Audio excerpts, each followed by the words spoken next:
So this Jameis Winston thing is just kind of getting old. I mean, the suspension just got dropped down and kind of ready to put it to bed and put it down. But of course, I got to talk about it, man. So in this video, I'm going to talk about the suspension. What does this mean for the Bucs this season? What does this mean for the Bucs going forward in the future? What does this mean for Jameis Winston's future? And we're starting right now.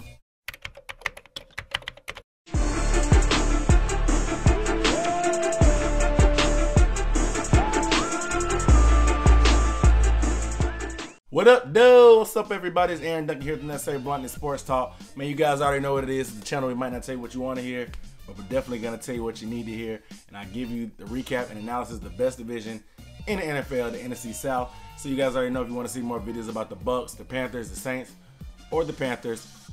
Was it the Panthers twice?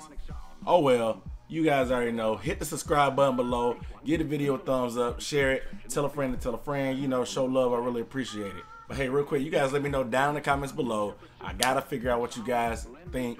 What should they do with Jameis? How should they approach it? They picked up the fifth-year option already, guys. You think they should consider him for their future going forward? I mean, it's kind of tough to find a quarterback in this league, and he's still kind of young. But what do you guys think they should do with Jameis, man? Has he shown enough progress for you to think you should keep him around? What should they do? Let me know down below in the comments. All right, so I've already made a video about talking about the incident when it happened. I'll link it up in the card above or somewhere about the stuff itself. I don't want to talk about the actual incident, even though some more news is coming out about the third-party lawyer saying that Darby didn't tell the truth, that Jameis was by himself in the Uber. I don't know why Darby did that. He hasn't come out and responded. I know he was Jameis Winston's homeboy, but sometimes you can't go down with the Titanic, bro. You got to jump ship. But that's a whole nother story. I'm not really pissed about it because it's whatever. But I just hate how the NFL does this stuff. This information dropped in the fall. They're going to wait till now, a little bit before the season, to drop a suspension, possible 3 games, and sneak it up and dump it on the team's lap. And yeah, I get it. You want to do your homework and do your investigation. You guys think you're above the court of law. They always want to wait for the legal process to play out. Even though regardless if somebody's guilty or innocent, they don't even worry about those rules before they make their own suspension with the NFL. So I don't know why they like to let the legal process play out. However, like I said, I don't want to get into the legalities of it or whatever when I think about the NFL, because we all can be on the same page. The NFL is trash when it comes to this stuff. However, you got to give a guy more time than a couple weeks, maybe a month and some change before training camp, before you drop a suspension. And that's a move they can't really make. They could have, had they known this earlier, they probably could have made a move in the draft or picked up another vet in the free agency, even though they still have Fitzpatrick as the backup. The timing was just terrible to me, and I don't really think that's fair. But like I said, you got to give some blame to Jameis for putting the team in that position in the first place. Like, dude, you know your track record. Just stay out of trouble, dog. Like, what are you doing?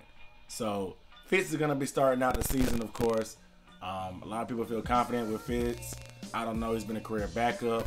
He's had some decent flashes. The offense definitely has weapons. So we'll see what happens. He played a couple spots last year when Jameis got hurt, but it's not somebody you want to go to war with starting off in the first 3 games. Those 3 games are brutal for the schedule.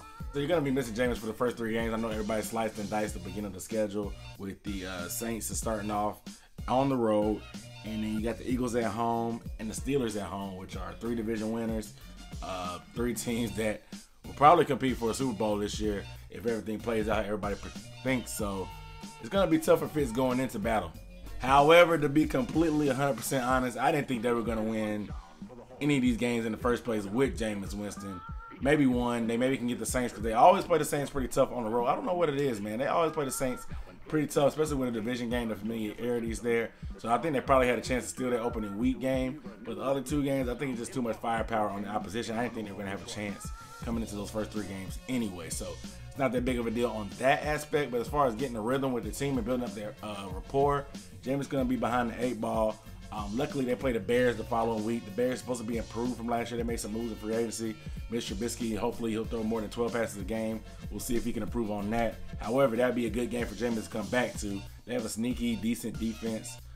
But I think the Bucs have enough firepower on both sides of the ball to outduel those guys. However, they got the bye week after, so that's another week for them to get a little bit of rhythm built up. So maybe Jameis won't be too far behind the 8 ball coming out of that, but you never know, man. He's been so streaky and up and down his career. You never know what's going to be good for him, what's going to be bad. It's his 4th season. We need to see some progress. His job should be on the line, in my opinion. Dirk Cutter, excuse me. He's been on a hot seat. I thought he was going to be gone last year. You saw me make a video about that. about them trying to bring in John Gruden, but it is what it is. It sounds like a lot of money for Jameis Winston, but 20.9 is pretty much baseline for quarterbacks now. You've seen me talk about how much these guys getting paid, especially Matt Ryan right up the street in Atlanta getting broke off for $100 million guaranteed. But that's the type of numbers. You're getting Jameis pretty cheap. Has he made the progress that we think he should have over these course of years? I don't think so. We've seen some similar problems that we saw for him while he was in school, being careless with the ball sometimes. But he's such a competitor, and he can make plays that you don't want to, you don't want to give up on him too early if you think that he can be something that you want him to be. So that's kind of the scenario that the Bucs are in. It's putting them in a tough spot. So these 3-game suspensions is making it even harder because it's making the body of work even smaller for the Bucs to evaluate for their future going forward. I heard an analyst say the Andy Dalton test. Andy Dalton's like the baseline quarterback in the NFL. He's not great to the point where he'll win you a Super Bowl, but he's not bad enough where you have to get rid of him. And he's right in the middle. Like, is your quarterback better than Andy Dalton, or is he worse? I'll have to say I'll probably take Andy Dalton right now over Jameis, just because I know what I'm getting most of the time. Jameis, he may have a higher ceiling, but the play is too up and down for me. I need consistency at quarterback. That way I know what I'm getting, especially with the amount of weapons they have on offense. So it is what it is. You guys let me know. Are they keeping them in the comments below? Should they keep them in the comments below? Let me know. Without further ado, I'm Aaron Duncan signing off. I'll see you next time.